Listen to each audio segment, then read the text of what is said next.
Okay, good morning, everyone. Good morning, everyone. It is good to see you. It is good to see you. We're here for the second part of our discussion, which we began last Monday on the matter of money in contemporary Jewish life.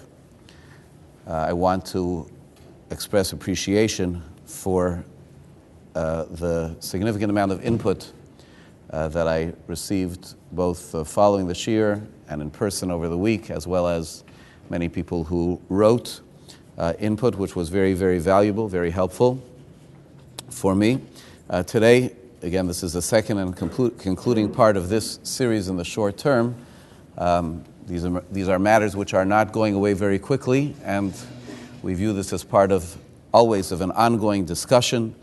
Discussions like this, a lot of the core principles which we've discussed which we've discussed here are things which we try to speak about regularly. They have to be staples, I think, of the direction which we take and which we share with each other. But we still have a lot of specifics that I would like to speak about and address today. I'm going to just apologize in advance, besides for the fact that we're getting started a few minutes later than the 10 o'clock start time. I think we'll end up going slightly over, a little bit over an hour, and I apologize for that in advance, but I want to cover it. Not everybody's off President's Day, and it's a long time until Memorial Day. So we will begin a little bit by reviewing just very, very briefly what we talked about last week, and then Be'ezus Hashem, adding pieces to the puzzle. We spoke last week about our tale of one city. We spoke about the best of times and the worst of times, where Baruch Hashem, in our times, in a certain sense, we're faced with the kind of prosperity and access to elements of quality of life in the financial sense that we don't know when the last time it was that such a thing existed on such a scale within the Jewish community. And at the same time, the number one issue on the minds of people in the Frum community in terms of what we face, the number one issue on their minds is the finances. The challenge, the very serious challenge of finances, whether the elephant in the room of the huge tuition expense, which is going to be the number one expense usually on people who have children in school, way ahead of their mortgage, even slightly ahead of their health insurance, and the tremendous expense which is involved there, combined with the many, many other things that make living a frum life expensive. The many other things, we're not going to go through the laundry list. We did a little bit last week. We know what it is. So the best of times and the worst of times, and not in two different cities, but in one city, side by side. One person sitting next to each other in shul, one child sitting next to another in school. It's all there together. Thank you very, very much. It's all there together, and it poses a significant challenge for us. So we talked about how legislation of change is not something that we have the communal structure to do. We don't have listening voices to do. People, if you're the Ger Rebbe, and the Hasidim literally, they ask how high they should jump. The Ger Rebbe makes rules. Famously his takanas. No apartments to be bought for children in Yerushalayim anymore. Everyone has to buy someplace else in Chatzor, in Ashdod. Just drops the cost of living for the community immediately with a declaration that if you want to be part of that community, you have to keep. We don't have such a structure within our community, for better and for worse. We don't have such a structure in our community. Our methods will not be legislative. Our methods will be gradual, trying to marshal the same forces that create trends in one direction, to use those forces to create trends in other directions. And that's why this discussion needs significantly to focus on the micro, on ourselves, and what we can do, and what we can bring others in to do, people who are communal leaders because of their position, their prominence, their financial station and otherwise, where all of us can together say, hey, there are some different trends that we can change. We can get out somehow of the glossy magazine mentality that really is such a powerful force of community. You got to be in it. You got to know what's going on. You got to do the thing, which is carrying with it a lot in terms of raising and changing our standards and our aspirations. So the three core things that we talked about were, number one, the core value on the micro of learning how to live within our means. Number two, going to avoid what the Gemara calls like the growing poison of the snake of borrowing usually which comes with the fees involved in borrowing, which the Torah calls neshech, and instead a mentality of saving on the opposite, rather than borrowing, living within our means, so we don't have to borrow, and budgeting in that we can save and anticipate and live wisely for the future. And finally, great focus on pursuing personal satisfaction and happiness instead of trying to meet communal trends. The kisufin, the yearning, like the word kesef is related to kisufin. Kesef means money. Kisufin are yearning, the yearning of the person and of us to create within ourselves a yearning just for satisfaction and not for things. Now, this is classic, simple things, simple ideas, but ones which are not necessarily practiced sufficiently as the bread and butter of how we approach things in life. Today, I want to focus on three things. Largely, we'll have it in three sections. The first is going to be a brief discussion about what the definition is of living within our means. The second part of the discussion will be, so let's say someone adopts all of these ideas. They do everything they can to live as simply as possible. Again, we'll use the term within our means, within their means. They're not influenced by trends. They're macaroni for breakfast, lunch, and supper. No fancy clothes, no fancy cars, no big house, no matching robes for their daughters from ages 2 to 17. They're living simply and within their means, so to speak, but it's not within their means because they still can't do it. At the end of the month, they're still behind. Try as they may, they're not able to do it. What about that situation? These ideas are very nice. A person who's sort of like in that middle range, if they would just cut back and focus, they could steer more money into savings and not go over. But sometimes the math just doesn't work. What about that? And finally, the last section, some serious and specific suggestions from the micro to the macro. Okay, so the first part we'd like to discuss is what's the definition of living within our means? Living within your means means that you can pay all your bills. Right? At the end of the month, you can afford everything that you bought. Everything that you get, you're able to pay for. So I would suggest, and I believe this very, very strongly, living within your means does not mean that you are able to pay full tuition for your children. One more time. A person is not considered to not be living within their means if they have children and they get a scholarship, or they would rightfully qualify for a scholarship for their children in school. And this, again, we believe is the case even in Baltimore, where, by and large, tuition traditionally has been set by the schools as cost per child. In other words, there are communities where the way the school subsidizes those who ever get scholarship monies or tuition monies is by the tuition being more than the cost per child. So those who pay full are paying more than the cost for their children. In Baltimore, generally, traditionally, in the community schools, in Baltimore, generally, traditionally, I believe this is still largely the case. Tuition is, it costs us $4 million.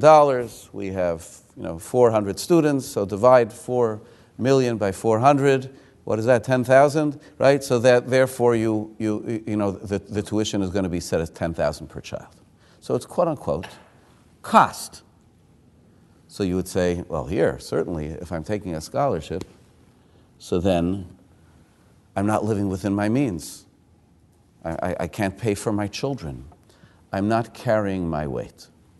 I don't think this is true, because the weight of tuition, according to the tradition of how Jewish communities and the obligation of chinuch, of education of children, was established in Jewish communities, was not a weight that was meant to be solely borne by the consumers, by the users.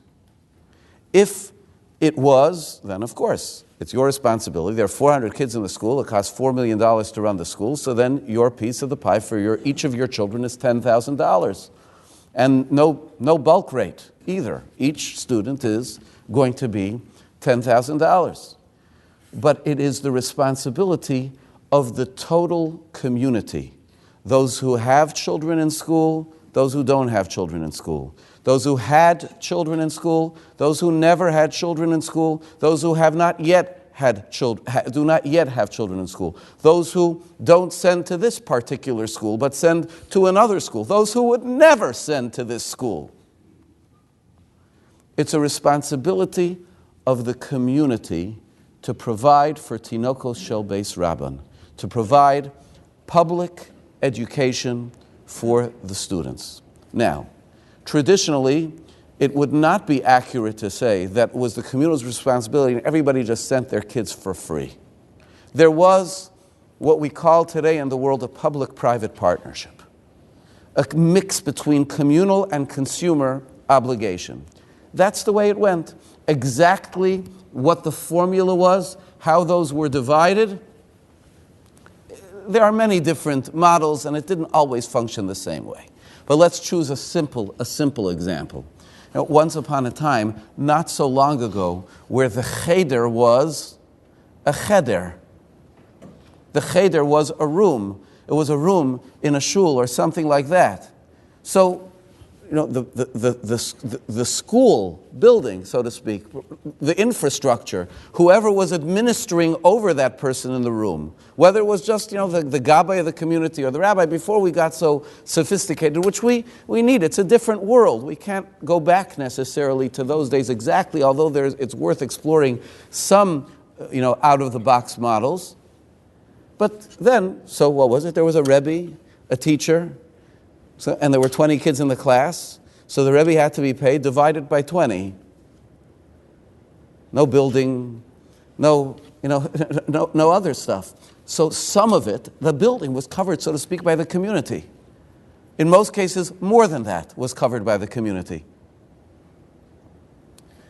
So for a parent today who has a child, and to sit and to say, I'm not living within my means. Why? Because I have, let's say, for example, 4 children, and the tuition bill that I get for those 4 children is $50,000 or $60,000, and I don't make enough to pay $60,000. So therefore, I need to apply for tuition reduction, and I don't want to. I don't want to live off of others. I want to carry my weight. You're not. If you pay $15,000, you're not carrying your weight. You're carrying your weight and the community's weight.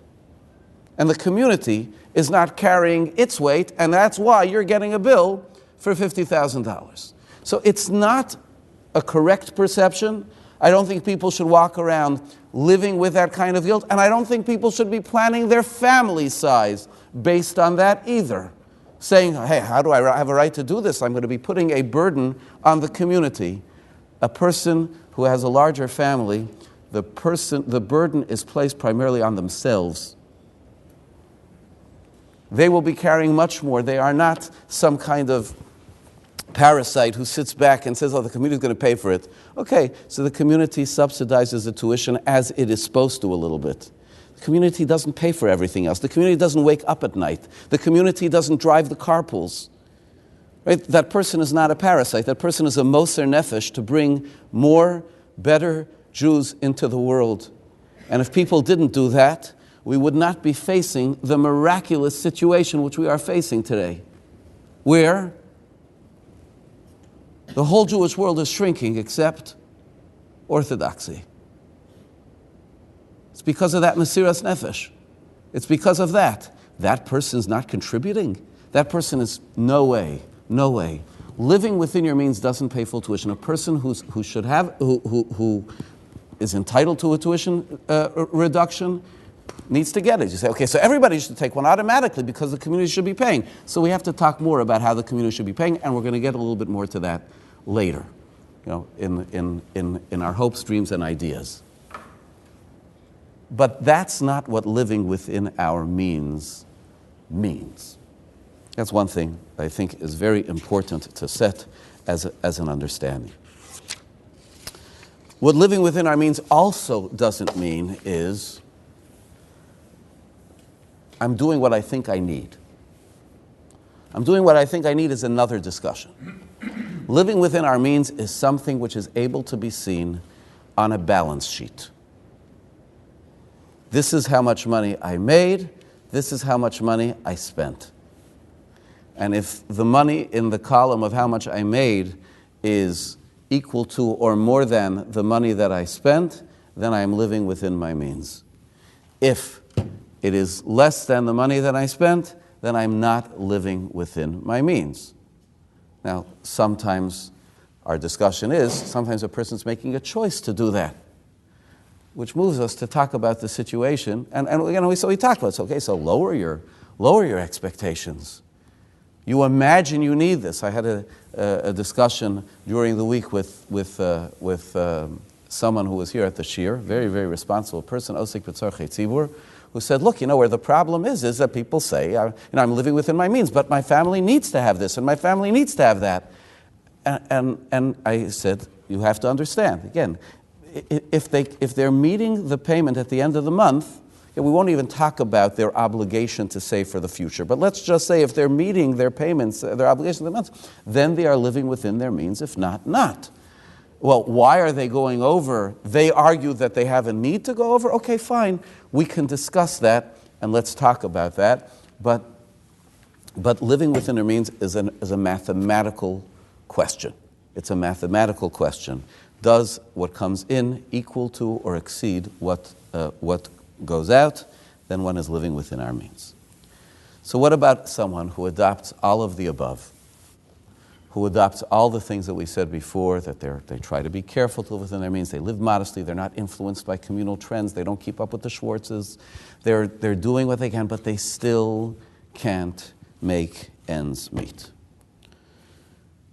It's not an uncommon scenario. It's not an uncommon scenario at all. It takes a lot of money, even with tuition reductions, to be able to meet all of the obligations of a growing family.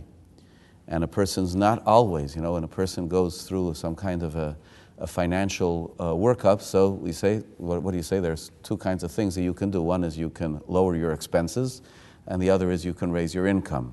So we're assuming the person can't lower their expenses. That's the scenario which we're drawing here. And not always is it in a person's hands to be able to raise their income dramatically. Of course, sometimes that can happen. Of course, a person can sometimes work more, a person can change their job situation, a person can expand their horizons, maybe maybe even go out on a limb a little bit with a possibility for greater earning potential. And Baruch Hashem, we have in our community resources that will try to help people guide people in those directions. But there still will inevitably, we end up many times with situations where they just won't, the ends just won't meet.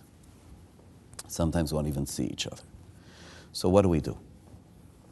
So one thing, first of all, is that we have to address that which the person who I referenced before was bringing up to me. Sometimes, with our own eyes, we won't be able to identify even the possibility of doing things differently. This is what we need. Now again, I'm not just talking about the princess. Well, our family needs, as a family, to go to Florida for Hanukkah and winter break. It's a basic need of ours. I'm not talking about something crazy, quote unquote, like that.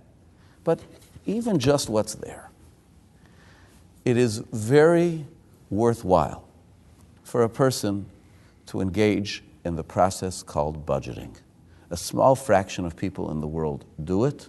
Some people, without budgeting, still manage to maintain their books properly. There's nobody who doesn't gain by doing a process of thoughtful budgeting. But doing a process of budgeting is worthwhile.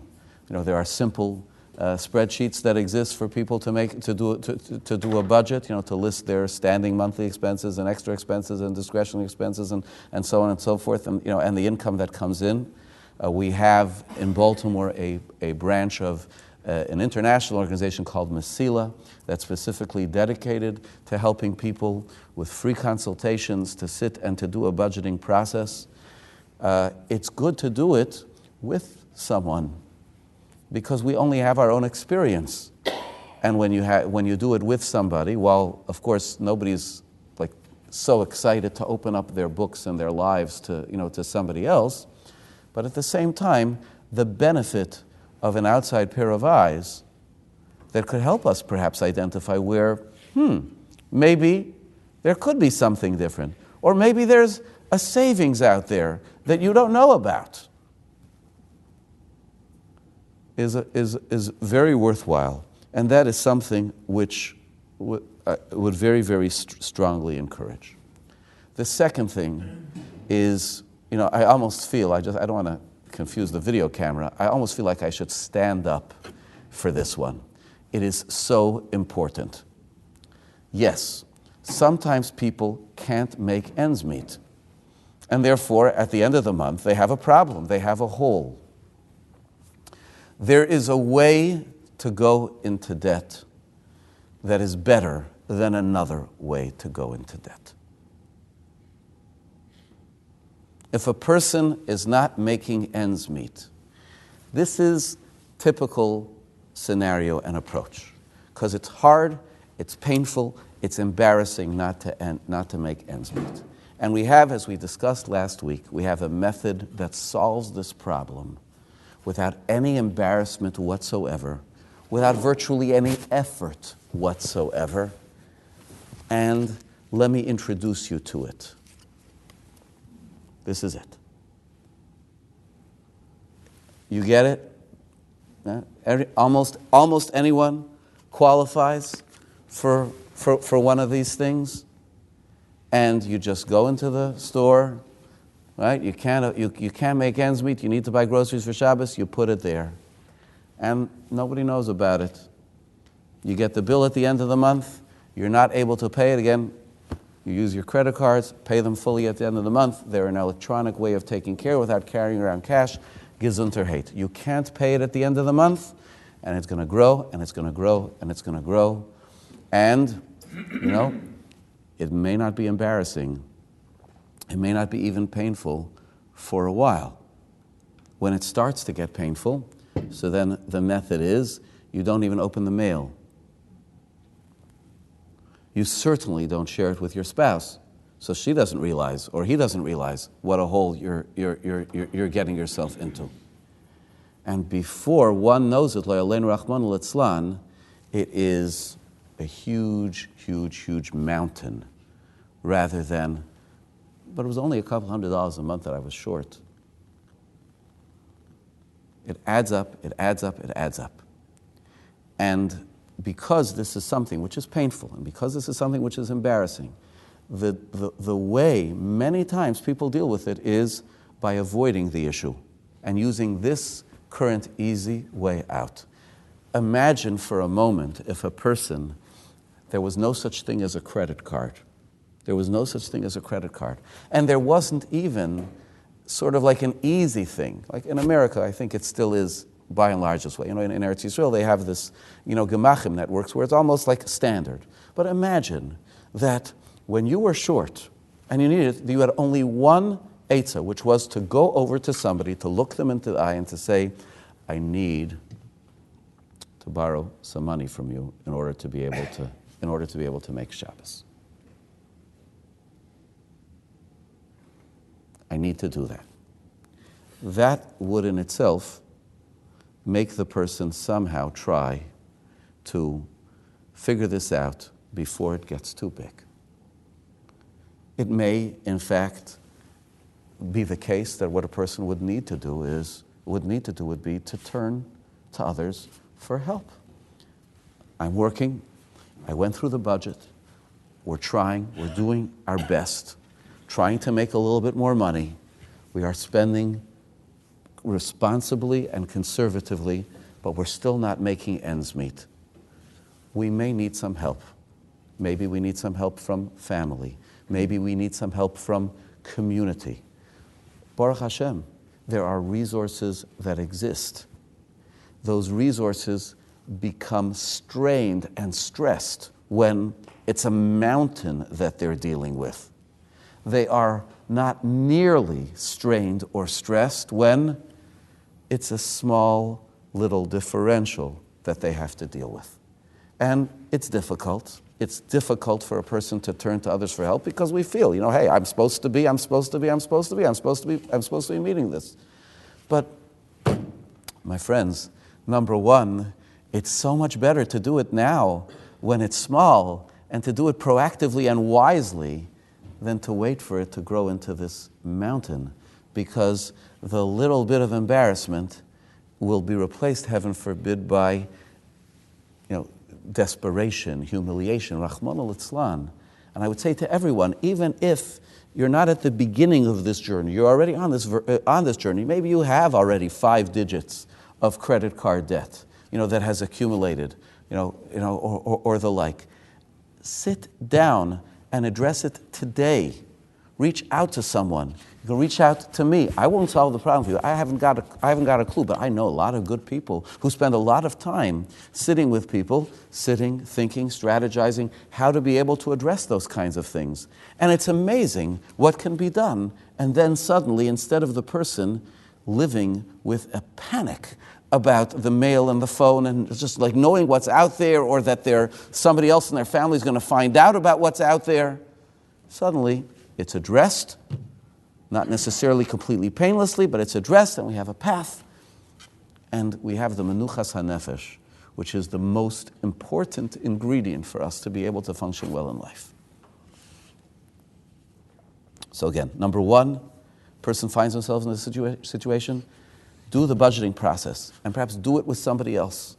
Sit with somebody like a Masila counselor or someone else, known to you to be capable and discreet, who will respect your privacy and respect things, but at the same time be able to give you input about reducing expenses, increasing income, figuring out how to make things work. And number two, when one can't make ends meet, don't let the problem grow. Don't let it fester. Address it early and address it effectively. As hard as it is, it's so much easier than allowing it to grow into a monster that then it becomes very, very difficult to tame. Number three, happiness and satisfaction are also possible in such situations. And never forget to pursue the happiness and the satisfaction. Again, not blissful happiness and satisfaction while you're letting debt run away. But even when one is not able to make ends meet and one needs this help, it is entirely possible for a person to still be able to be a sameach, to practice it, to live it, to create it as the atmosphere in their home. It's a priority. It's something which we need to think about, which must be done. I understand that there's a need for greater specificity when it comes to this, and Emir Hashem, we're going to speak about it shortly. But the discussion about satisfaction and happiness is not reserved for people who, as a result of living with, doing this thing, that thing, are successfully living within their means and putting away money. It's possible to have happiness and satisfaction under any and every circumstance within which a person finds himself, certainly the kinds that we're talking about here today. And finally, for this person, for this family, we would say the following. Sometimes we have to accept that in our lives we have a nisyan, a difficulty. People have different kinds of nisyanis. Sometimes they're health nisyanis, sometimes they're marriage-related nisyanis, and sometimes they're financial nisyanis. This is perhaps, as we discussed before, this is perhaps like the dominant nisyan. And this is an nisyan to a certain degree. It's a challenge to something which we have accepted upon ourselves. Yes, we can only imagine how HaKadosh Baruch Hu feels about a generation that it's so expensive for them to be Jewish. And look what they're doing. Look what they're doing. They're proceeding, they're pushing ahead, and they're doing it mostly without looking back. The person who we talked about last time, 100 years ago, or 90 or 80 years ago, who gave up their job every Friday because of their Shmiras Shabbos. That was their nisayan. It was a financial nisayan. And look what they did. Right? How many times have you had the privilege to sit at a simcha and hear someone tell that story?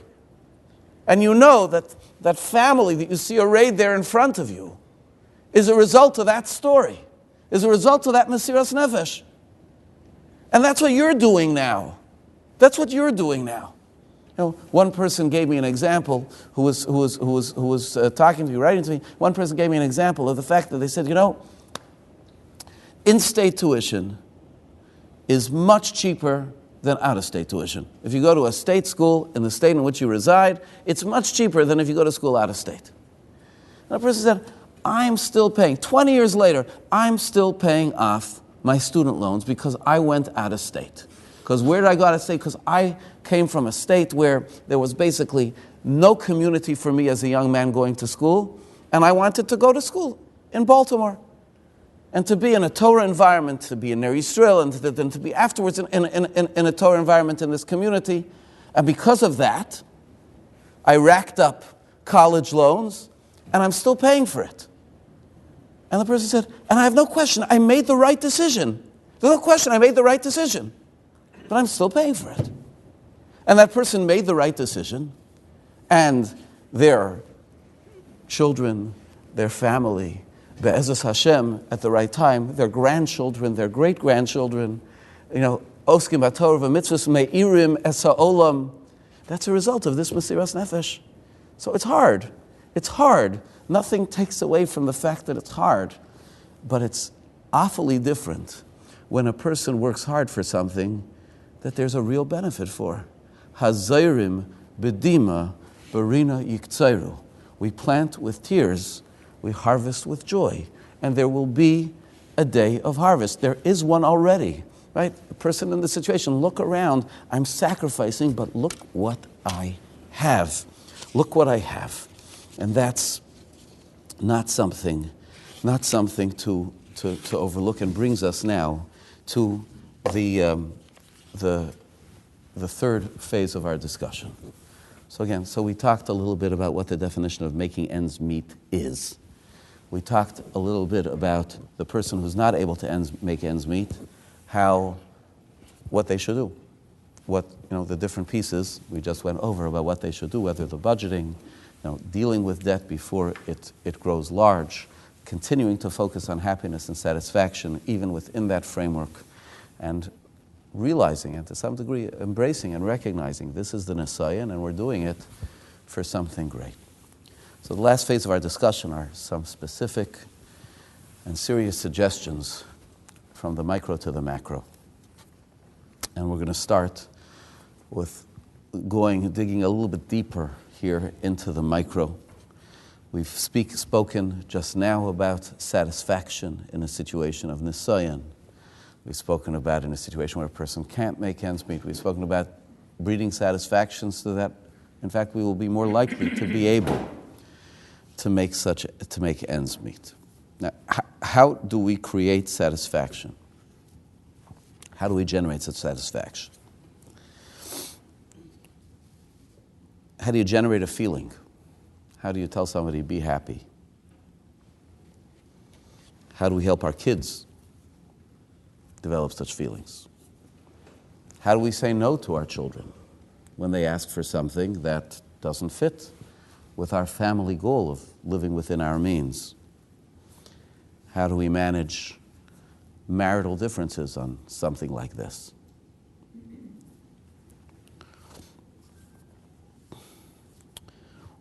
We're going to address all of this in 3 minutes. Just kidding. I'd like to give a few quick thoughts, bullet points for consideration. Of course, there's much more to think about, to discuss in all these matters, but I would like to just try to address this somewhat, to delve a little deeper into this somewhat.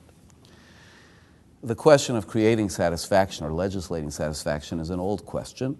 It's a famous question which was asked by the Ibn Ezra on the 10th commandment, which is lo sachmod, thou shalt not covet, you shall not desire that which your friend has and you don't. How does the Torah tell us not to want something? The Torah might tell you not to take it, and there's in fact a little bit of a discussion in the Gemara about what lo sachmod really means, whether it extends to taking it, but simply the way we understand it, which means not to even want it. How can the Torah tell you not to want something? And the approach of the Ibn Ezra is a very, very important approach. It's sort of like a faith-based approach where a person understands there's a God in the world, what's meant for me is mine, what's meant for him is his, and just like the human being doesn't look at the bird and say, I wish I could be flying, right? Because he understands people are supposed to walk and birds are supposed to fly. So too, a person should look at what somebody else has, says, I wish I would be driving that. I have what I have, and they have what they have. There's a God in the world. And faith is very, very important for all of this discussion, but as last week, we're not emphasizing faith this week. I'm sorry, yes, Jewish, Rabbi, everything, but we're not emphasizing faith for now. We're going to use other methods for today. And there's another answer to the Ibn Ezra's question.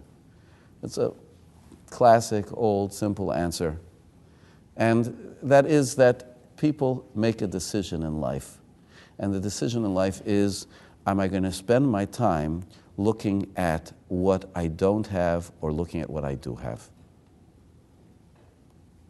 Is the cup half full or is the cup half empty? Just made that up. You like it? Gratitude. Having a sense of gratitude instead of a sense of constant wanting and yearning and something else. That's a choice. It's a choice. It's a choice which we make in life. It's not completely subconscious. And our feelings are going to grow out of that choice.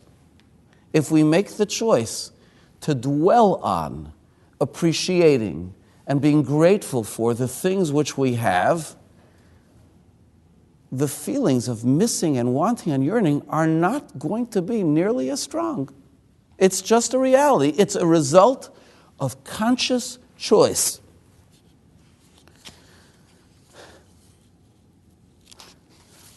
I'm sorry, I just have this in my notes. I have to read it. It's a great one. That somebody shared with me that Rav Noach Weinberg, Zechron Levracha, used to say. He says, if you're not happy with what you have, you will not be happy with what you get. If you're not happy with what you have, you will not be happy with what you get. It's something we can only teach by example. You can't just tell it to your children. You can only teach it, like almost everything else, by example.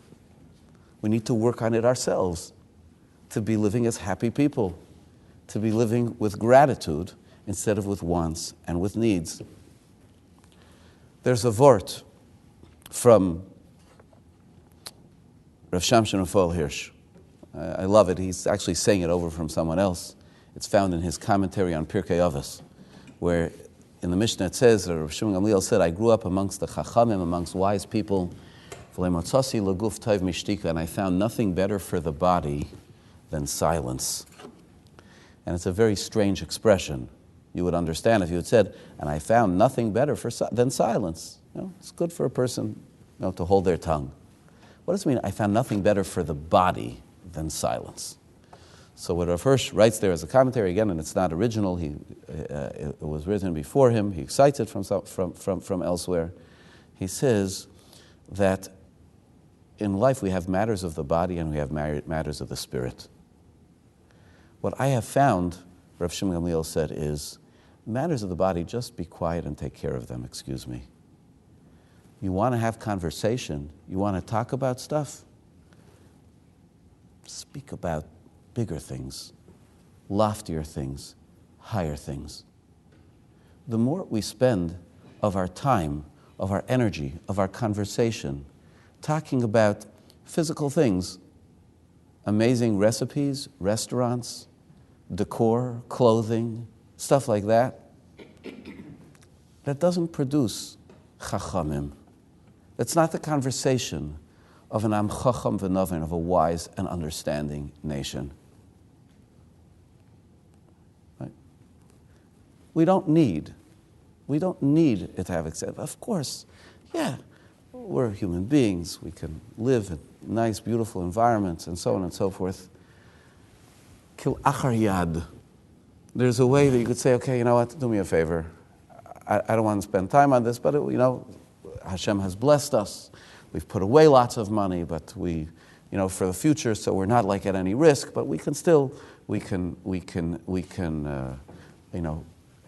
enjoy some of the gifts which HaKadosh Baruch Hu has given us, which is absolutely fine and perfectly appropriate for a person to do. Now, a person's not obligated to live like Rav Shimon Bar Yochai if HaKadosh Baruch Hu has blessed them otherwise and they're spending their money responsibly at the same time.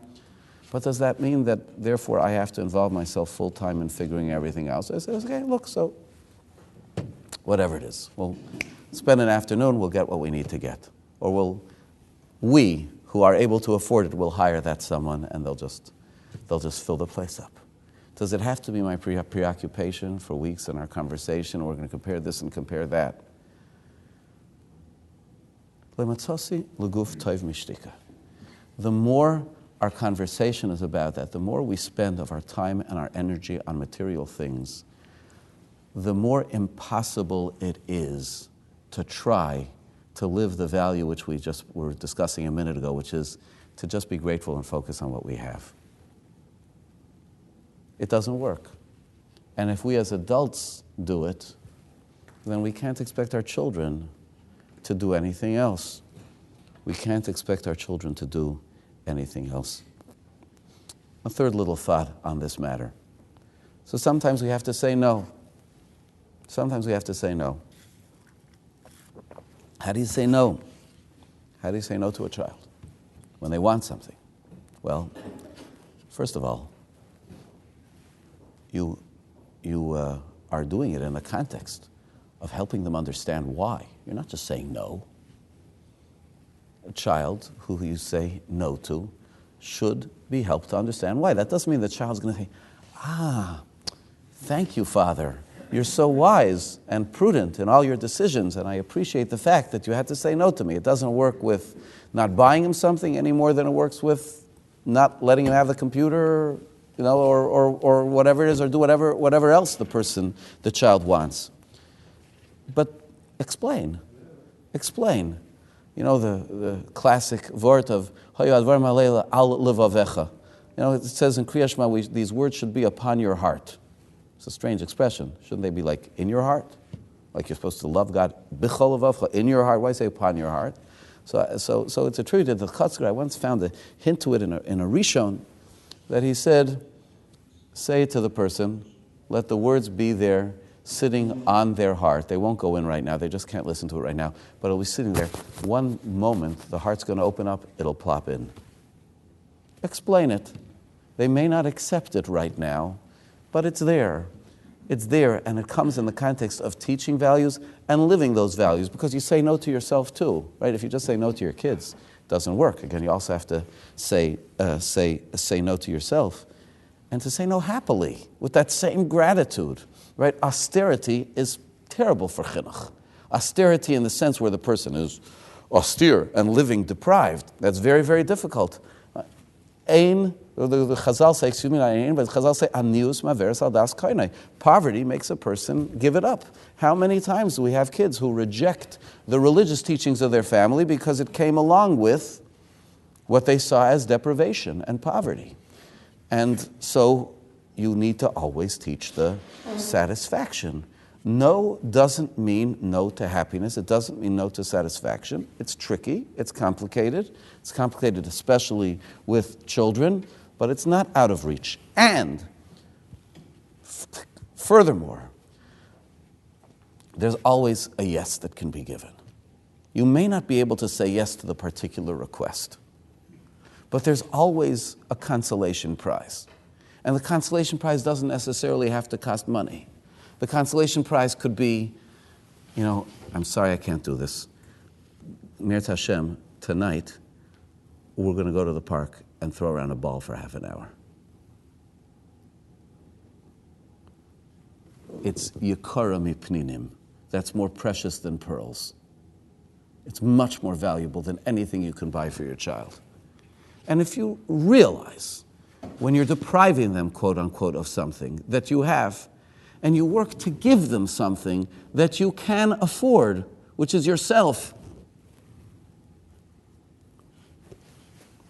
it goes a long way. It goes a long way. I would tell people generally, as well, I would say just one more thing. The Rambam says, as we mentioned in Hilchos Deis, that sometimes a person does stretch a little bit for their children. And, it is a good idea to sometimes do something that's a little bit splurgy. Not irresponsibly splurgy, but a little bit splurgy. I will tell you, just private disclosure, in our family life, where I will spend money is for the time that we have together as a family in the summer. Sometimes it's 4 days. Sometimes it's 4 days, but we go away together. The memories from those times together are incredibly, incredibly strong, warm, bonding, positive things. And I stretch to do it. Right? I'm talking about getting in a car and going to Western Maryland, but to choose a nicer house, a little bit of a nicer house. We don't go out with a stack of steaks. That's not. But maybe like 2 of them. So we'll cut them up and share them amongst the family. Just a treat, and another treat, and another treat, because again, it's within the ballpark. It's not ridiculously stretching, and at the same time, it's making the children feel pampered a little bit, understood a little bit. It's valuable. It's valuable.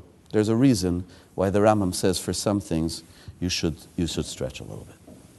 And finally, on this matter, shalom bayis, being on the same page with your spouse. How exactly you do it, in which situation? In this situation, people come from completely different backgrounds, different places. Yes, the work needs to be done. There's no way I can encompass that in a couple of minutes. But it is immensely valuable to both spouses, not just the one who needs the other person to keep to the budget. It's immensely valuable for both to find a way to be on the same page. like with all matters of shalom bayis, people come from different cultures. Every husband and wife come from different cultures, unless you're marrying your twin sister, like Cain or Hevel.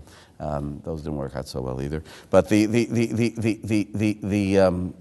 everybody comes from different cultures, and you have to find modus vivendi. You have to find a way, that will work, that will be responsible, that will be understanding of what people come from. There are halachas, in Mishnayos and Ksubas about what people bring into a marriage and the expectations that as such, have to be recognized, even as we all make adjustments. It's incredibly important to be on the same page. That doesn't mean that husband and wife sit down at the end of every month and look at the checkbook together and look at the budget together. It's not. I don't think that that's necessarily the way at all. Many times that's the opposite of the right way. Many times a person will be doing the biggest kindness by taking care of the matters pretty much themselves and just having an approach that is shared, about how we spend. Okay, now this particular time we need to be extra careful. Or in general, this is what we have to do. It's not necessarily a favor for everyone to share the whole thing. And, however, one critical caveat, and that is the pride thing that we spoke about before with debt and stuff like that. There shouldn't be fundamental surprises which are hidden either. It is very, very difficult the day that a spouse finds out that the other one has allowed them to now face a crisis. That's not something which should be hidden until it's out of control. It shouldn't even exist, as we said before, until it's out of control. But you need to be on the same page as much as possible, figure it out, and together, again, just be focused that this family's greatest commodity is happiness and satisfaction. I hate to keep bludgeoning. I don't know if I hate it, but I keep bludgeoning the magazines. But my wife, my wonderful wife, the one thing which drives her most crazy of it all, is when she sees, and we see this in Baltimore publications too, advertisements for children's clothing, where you have child models, and they're standing there in their clothes, and they look miserable. They don't smile. It's part of the ad that they shouldn't smile. It's part of the ad that they shouldn't smile. So why we have ads exactly for fancy children's clothing is one good kasha. It's one good, seriously good question. There's a store that sells clothing and it's having a sale. That's an advertisement. That it should be, this, that. Again, excuse me, I'm sounding really like yeshivish and what is it? But I really don't understand. I really don't understand why it needs to be. But if it needs to be, so at least fool the person to say that as a result their child is going to be happy. Say, here, dress your child like this and have him miserable, right? And by the way, that is truth in advertising.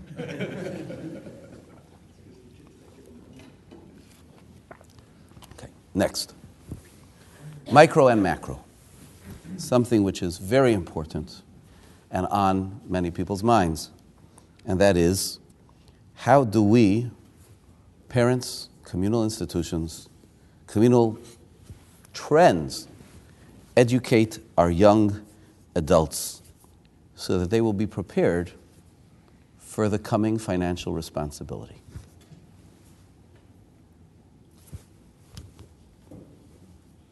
The decisions that have to be made early on to be prepared for life. How do we do that? What should our guidance be regarding career choices, given how expensive Jewish life is? Now, I would like to openly address that, many people take the question a step further. They wonder if the Kollel movement has created our financial crisis that we have today, because it's standard that people learn without making money, supported by family, sometimes supported by community. Has that created the tuition crisis the way we have it today, that families can't carry their weight? Now, personally, I would be cautious about this suggestion, especially what was noted before. In Baltimore, the tuition bill that you get is based on cost per child. So the fact that you get a high tuition bill is there because of that's the cost per child. And the community needs to be doing more. So in a certain, one might say, in a secondary fashion, maybe people who would have more discretionary income and more charitable income that they're able to share if they didn't have to support their children, or something like that.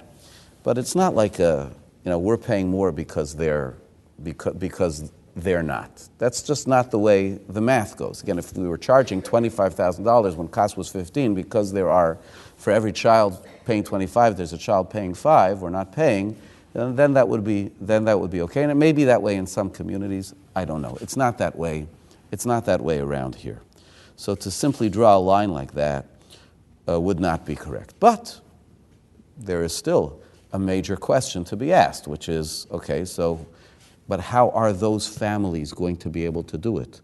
How is the family that is learning in kollel for a while, and then time runs out or money runs out, and now they have to make a living and they haven't been trained, and do they know the extent of the expenses which face them?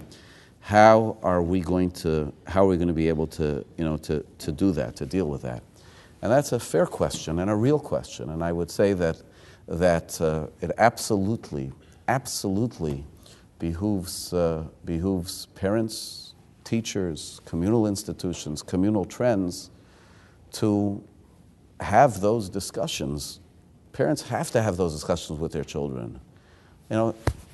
I support my children, Baruch Hashem. I don't support them single-handedly, Lord knows, and they know, right? But I help my children, Baruch Hashem, who are married in kollel, and I'm thrilled. It's my greatest investment, But of course we talk about the fact, number one, that this is finite, number two, that there's going to be a time when they're going to come out and they're going to have to be ready, and they have to be thinking and planning and preparing for that eventuality. And sometimes, of course, that means that you don't just do it till the money runs out. It means you do it with an eye towards the curve of what's happening, to be able to be prepared, to be able to handle it. I would deeply hesitate to ditch it. I wouldn't hesitate to refine. I think it's mandated for a person to refine and to address these things with their children. But there are different ways that people contribute to community. It is true that those kollel families are not able to be contributing as much, and they may never, ever, ever, ever be able to contribute to communal institutions, so to speak, their weight on the financial end of things. But as we all know and must recognize, there are different ways that people contribute to the Jewish community. Finances is only one of them. Developing families, cadre of families, that have built themselves up in the onset of their years of marriage by being truly involved in Talmud Torah, in a world of aliyah, of personal growth, of aspiration, and of lifestyle that is very much within what we're talking about here, which we will address shortly, Be'ezus Hashem. What is that family contributing to the community? It's true, their contributions are not going to be seen as a line item on the balance sheet. But my goodness, without those families, would there be burgeoning Daf Hayomis and Shiurim and Limud HaTorah and aspirations for tefillah that abound? That stuff, all the stuff, all the books and publications and so on of Torah that's going on around us, that Baruch Hashem is every place. That's a contribution to the community. It's a major contribution to the community. And thank goodness, for all kinds of reasons, that we don't measure people's contribution to the community solely by the amount of dollars they're going to be able to pour into it. So, of course, person has to know what to expect. A person has to be prepared as possible for what to expect. But we should not say that this thing has not produced something of tremendous value for our community. Let's go one step further. And this is something I feel we have to say we have a very, very strong passion, because we're getting into that same distortion. Everyone quotes the Rambam. Everyone, I mean the Gedolei Olam. When the issue, the creation of Kolel began, they all learned the Rambam in the end of the laws of Shemitah and Yovel, where the Rambam writes that it's not only Shevet Levi, where there was a structured way of supporting the Torah caste. Shevet Levi were the spiritual tribe, designated by family lineage. And we give them masros so that they don't have to work the land. And we take care of them. The Rambam famously writes at the end that this doesn't apply to Shevet Levi. El kol ish v'ish mikol ba'olam asher nodva rucha esay ve'evine ma'adoi libod elamid lifnei Hashem l'shorsei lo'evdei l'de'es Hashem v'olach yosher k'mo she'aso Elokim u'parak me'atzavora olah cheshbonis harab asher bikshim bnei adam harei ze niskadish kodesh kadoshim v'yi Hashem cholkei v'nachlosei lo'olam u'lo'ol me'elamim v'yizake lo'y be'lamazeh davar ha'maspik lo'y. You got that? What the Rambam says is that it's not only Shevet Levi. He says anyone, remarkably, he says anyone in the world, not just any Jew, anyone in the world who was moved by his thought and by his spirit to separate, to stand before God, to serve Him, Hashem will take care of him like He took care of Shevet Levi. He will give him what he needs. So this is a Rambam which is quoted to explain the idea of people setting their lives aside to study Torah and to be taken care of that way. So again, that's a subject for a whole lecture series. However, what the Rambam says is not a person who says, I'm not going to work, I'm going to study Torah. The Rambam says that the person separates himself from the matters of the world to make himself holy. That's the person who is not even the poster child, but the superstar, the all-star of all our earlier discussions. In other words, part of setting our children on this path is not, hey, we want you to learn, we're going to make monthly payments on the Lexus.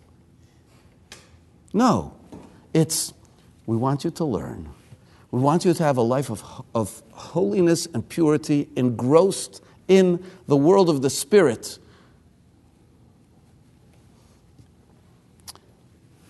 And we're going to help, because you need some help in order to be able to get there. We're not going to wait for it to fall from the heavens or to come. We're going to help. But this is where we want you to go. And it's really primarily in education, not just a chance to learn Torah, but a chance to live those values.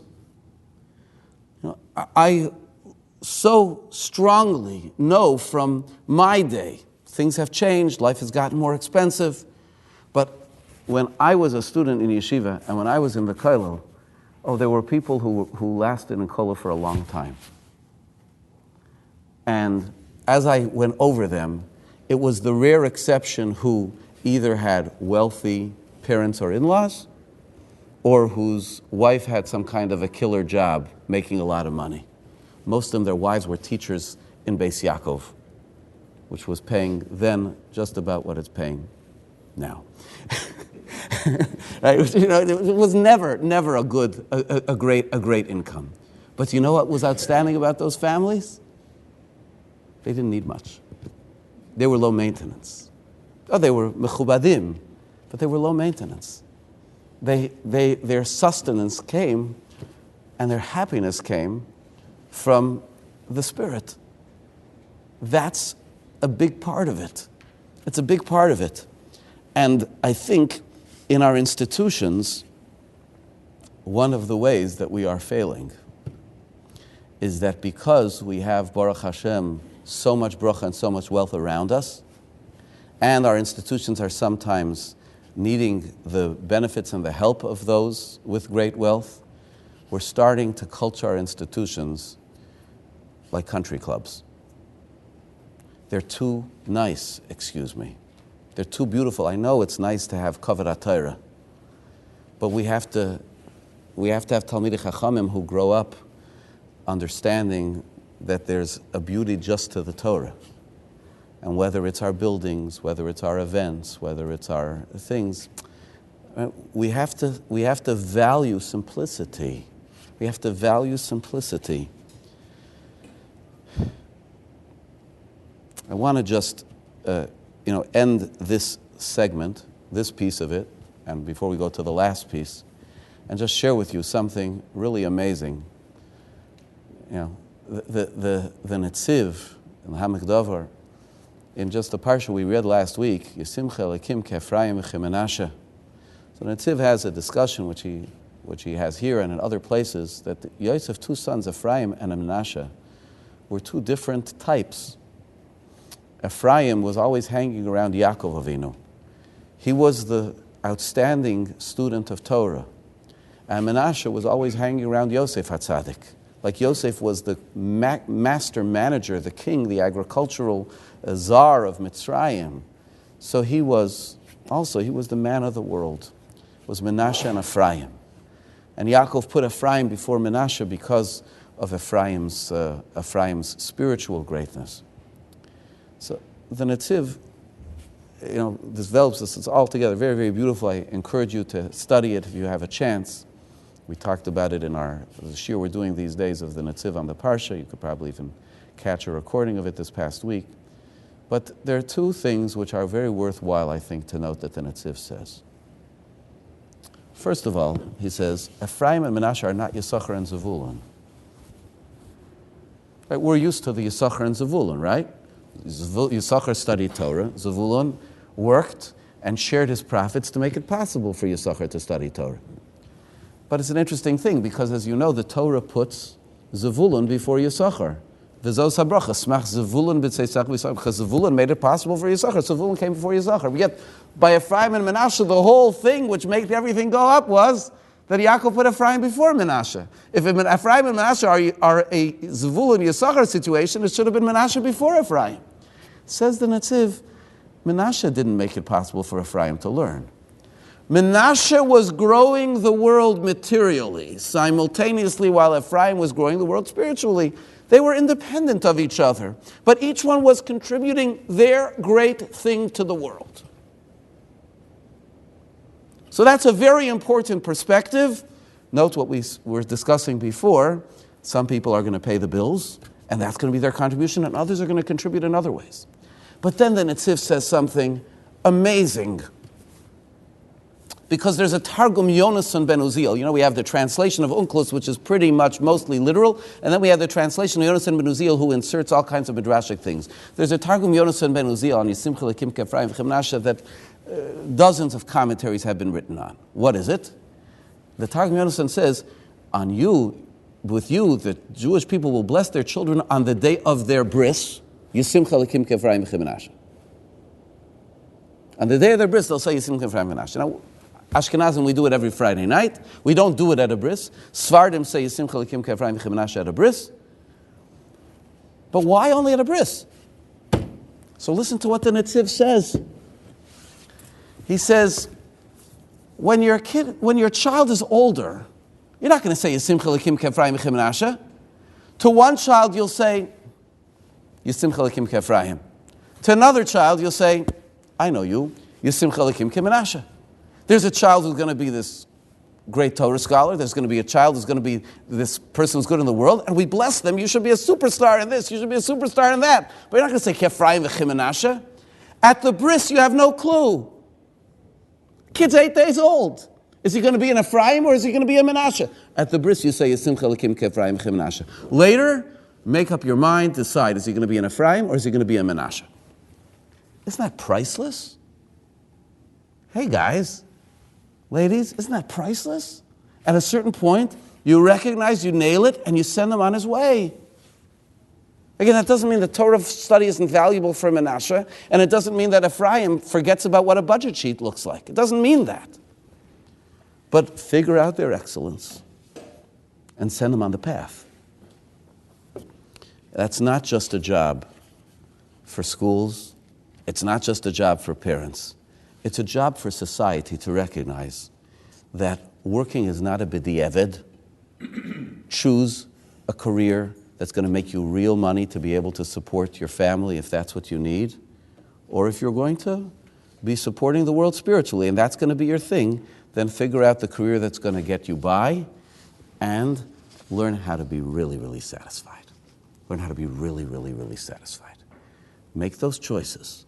Figure it out. There are two paths. There are two paths. But think, consider, don't go forward oblivious. Last point, okay? I promised you that I was going to go over time, and I'm fulfilling my promise. Last point, and this discussion fully to the macro, okay? First one was macro, in our families, how we do it. Second was micro to macro, dealing with children, education. It's both a parental obligation, a communal. The last one is pure macro, and that is how we can use any of these ideas, if at all, to address the monster, tuition, etc.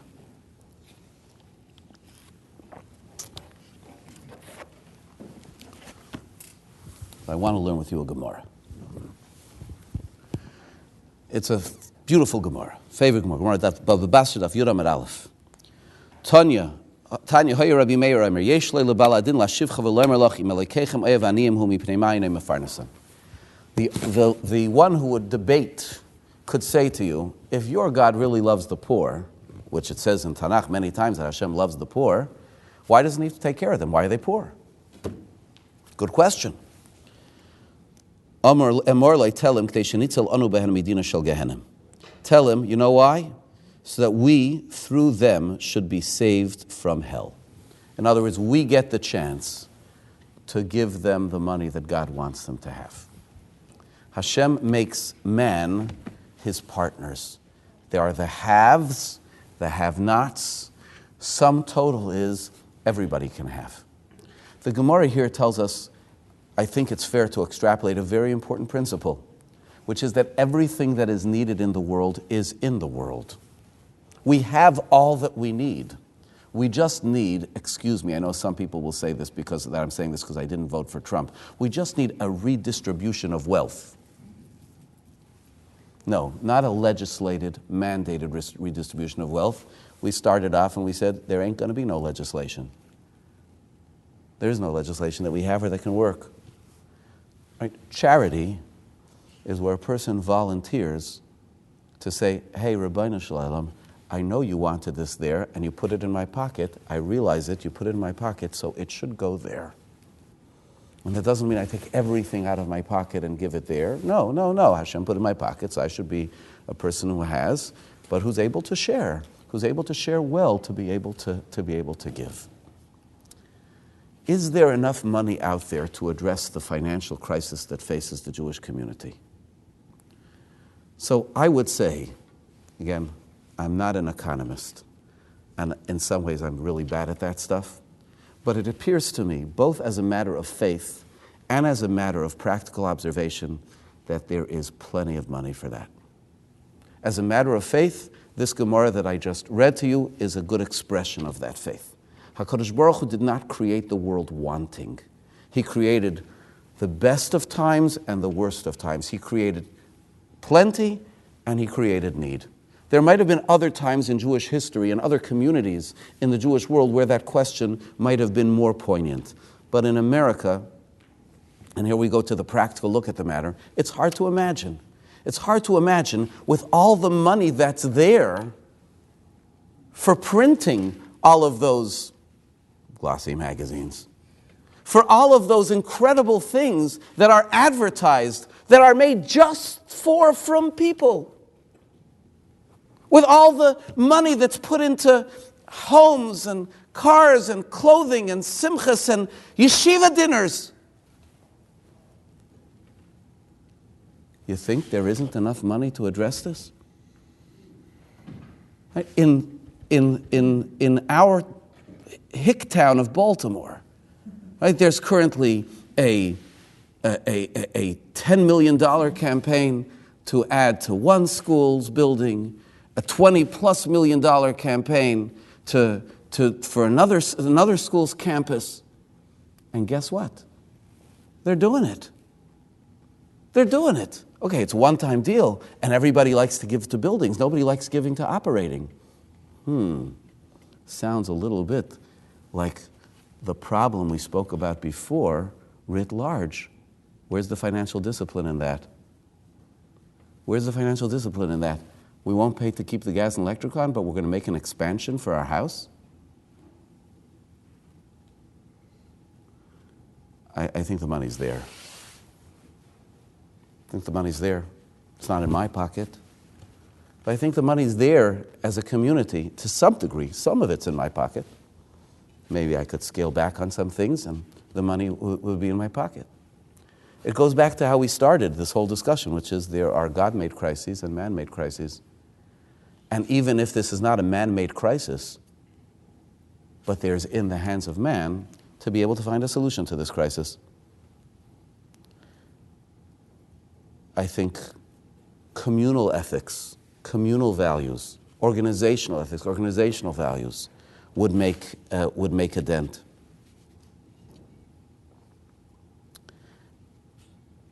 I think if we as a community as a whole adopted these values, and we would say to ourselves as a whole, you know, Baruch Hashem, we have people who are blessed, and when they finished putting away savings so that they're pretty comfortable, they can spend extra money. Hashem should bless them. They could spend extra money to live larger, but they're doing it in a framework of their own personal great fiscal responsibility to make sure to live within their means. Maybe they're even doing what we discussed last time and showing some leadership and even doing less than their means so as not to create an upward pressure on others. But when they do that, and we all do that, and we look at a community as what our basic needs are, would philanthropy not change? Would it not shift? Would we not make sure that the issue which is affecting 3/4 conservatively of the families in our community, affecting their lives, their simchas hachayim, will we not make sure that that's addressed before a different, more like exciting project?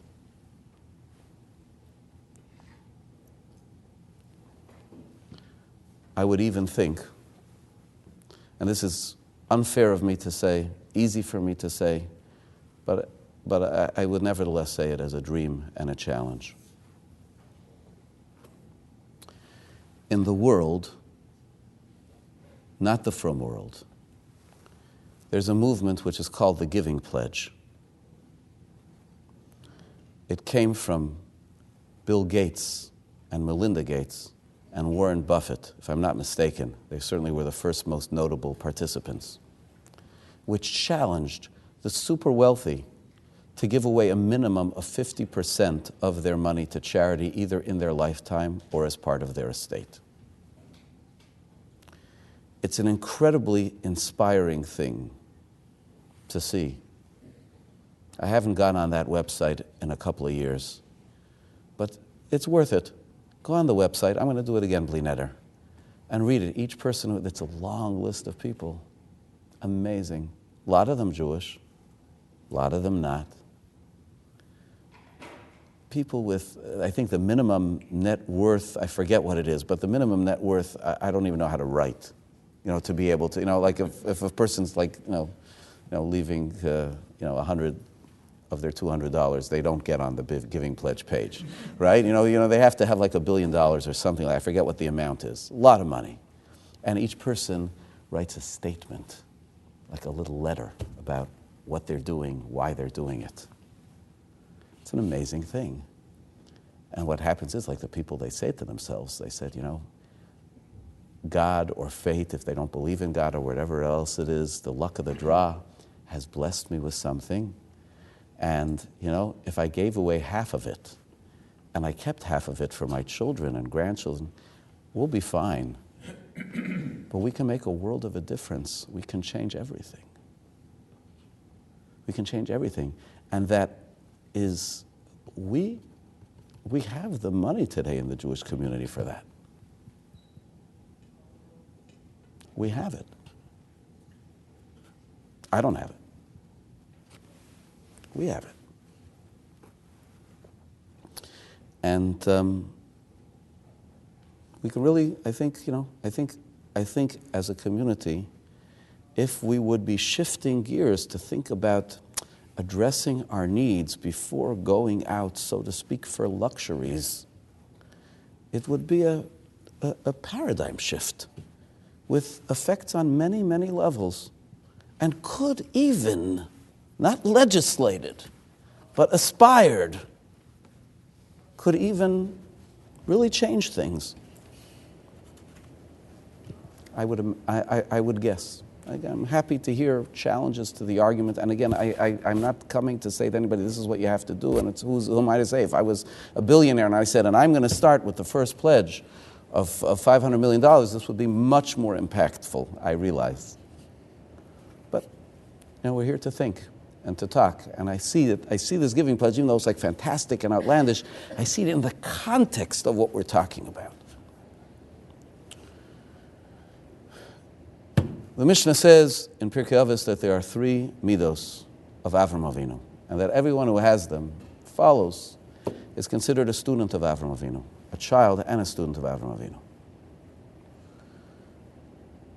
Ayin tova, a generous eye, a good eye. Nefesh shefela, a simple soul, simple appetites. And ruach nemucha, and a humble spirit. Not trying to prove themselves to anybody, not building in themselves insatiable appetites, and just being generous. We are incredibly generous. The Jewish community today is incredibly generous. We don't need to work on generosity per se, even though I just said, maybe people could think like even bigger. Those people, so if they're not giving away half their thing, they're giving away 20% or 25%, 30% of their income all the time. They're giving tons of money. And people, the amount of chesed and giving in the community, I have no notes about that per se. But when it will be coupled with nefesh shefela and ruach nemucha, when it will be coupled with a simpler appetites that we have, and less of a concern for how we are seen and how we are perceived by others, that will be the perfect mix. Then that ayin tova, then that generosity will truly be harnessed to create a sea change in the menuchas hanefesh, and the calmness and the happiness and satisfaction of the Jewish people. May each of us do our part for nefesh shefela, to be simpler, to be ruach nemucha, to be humbler and less worried about perception, and to be our own ayin tova, and to stimulate Be'ezus Hashem ayin tova from above, the generosity of Hashem and the generosity of each other. Thank you very much for listening.